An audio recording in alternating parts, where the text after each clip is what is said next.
every gising is a blessing. So, time check. Alas 3. Mag-aalas 3 na pala. So, aalis kami ngayon ng population office. Pupunta kami ng Puerto Galera. So, usapan 3 AM. Magkikita-kita dito sa munisipyo. Kasi nandito yung service. Papunta ng Port of Batangas. Dun kasi kami sasakay ng Pascra papunta ng Puerto Galera. So, yun. Sasama ko kayo. Wala akong hika, wala akong anything para wala na akong hubarin, wala na akong alalahanin. So, dapat enjoyin ko na to. Enjoyin ko na tong outing na to.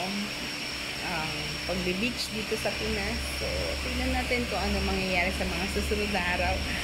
Tingnan natin, parang teleserye na itong mangyayari sa buhay ko. Basta ikukwento ko na lang sa inyo kung ano yung mga giging ganap. So, see you ulit mamaya. Bye! Mamaya ulit. Basta every day is a blessing.